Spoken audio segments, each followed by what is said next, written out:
তারেক রহমান ভারতে যেতে পারবে না।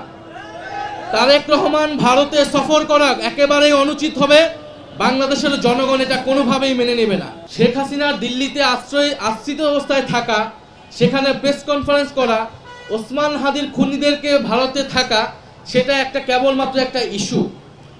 আমরা স্পষ্টভাবে বলতে চাই এটা কোনো ইস্যু না, এটা বাংলাদেশের সার্বভৌমত্বের প্রশ্ন। শেখ হাসিনা, গণহত্যাকারী শেখ হাসিনা যিনি দিল্লিতে আশ্রিত, তারা একটা প্রেস কনফারেন্স করেছে এবং ভারত সরকার সেই দায় নিচ্ছে না, সেটাকে অস্বীকার করছে। চিন্তা করে দেখুন যে ঢাকায় ধরুন যে ঢাকার সেভেন সিস্টারের কোন একটা স্বাধীনতাকামী সংগঠন ঢাকায় একটা প্রেস কনফারেন্স করলো এবং বাংলাদেশ সরকার বলল যে এটার দায় আমাদের না, আমরা জানি না এটা কিভাবে হয়েছে, আমরা এটাকে সমর্থন করি না। এটা কি কেউ বিশ্বাস করবে? পৃথিবীর কেউ এটা বিশ্বাস করবে? এটা বিশ্বাস করবে না।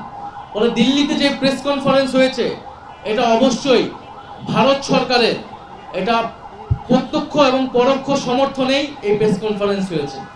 ফলে দিল্লি থেকে আওয়ামী লীগ যা কিছু বলছে, শেখ হাসিনা যা কিছু বলছে, এটা আমরা শেখ হাসিনার ভাষ্য হিসেবে নিলে এটা ভুল করা হবে।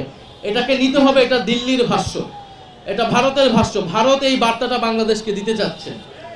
ফলে ভারত তার কাজ করে যাবে, কিন্তু বাংলাদেশ কি করবে? আমরা কয়েকদিন আগে দেখলাম যে তারেক রহমানের সাথে, বর্তমান সরকার প্রধান তারেক রহমানের সাথে ভারতীয় হাই কমিশনার তিনি একটা সাক্ষাৎ করলেন এবং সেই সাক্ষাতের পরে পররাষ্ট্রমন্ত্রী খলিলুর রহমান তিনি প্রেস ব্রিফিংয়ে বললেন যে ওসমান হাদির খুনিদের প্রত্যর্পণ বিষয়ে এবং শেখ হাসিনার প্রত্যর্পণ বিষয়ে আলোচনা হয়েছে।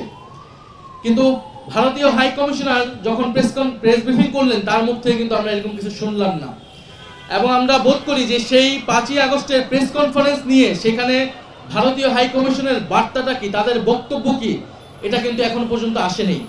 তাদের দুঃখ প্রকাশ করা উচিত ছিল, তাদের ক্ষমা চাওয়া উচিত ছিল এবং বাংলাদেশ সরকারের শুধু একটা প্রেস বিজ্ঞপ্তি না, খুবই কঠোরভাবে তাদেরকে ডেকে এনে শাসানো উচিত ছিল এবং সেই জবাবদিহিতা চাওয়া উচিত ছিল যে কেন এই ধরনের প্রেস কনফারেন্স কিভাবে সংগঠিত হয়। এটা বাংলাদেশের সার্বভৌমত্বের বিরুদ্ধে এই প্রেস কনফারেন্স হয়েছে।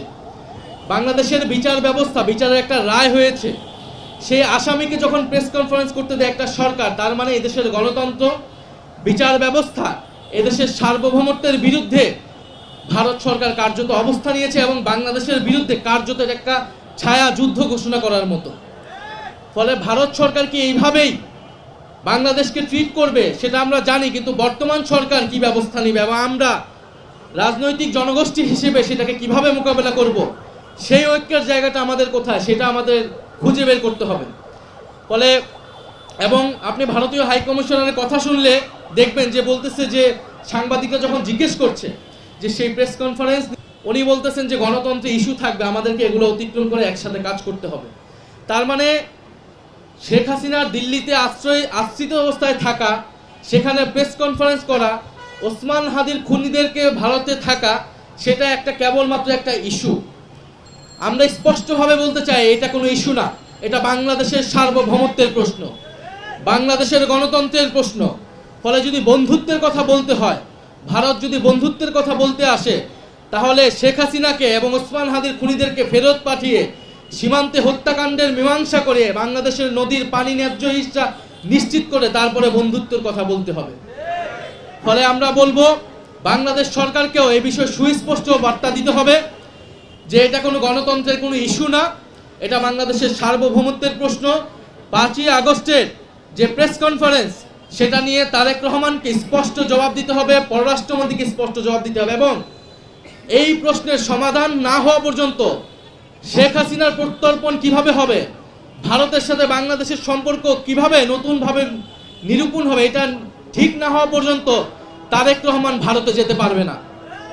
তারেক রহমান ভারতে সফর করা একেবারেই অনুচিত হবে। বাংলাদেশের জনগণ এটা কোনোভাবেই মেনে নেবে না। ফলে আমরা আশা করব যে বাংলাদেশের জনগণের প্রতি আস্থা রাখুক। আমরা এই প্রশ্নে সকল দল ঐক্যবদ্ধ থাকব।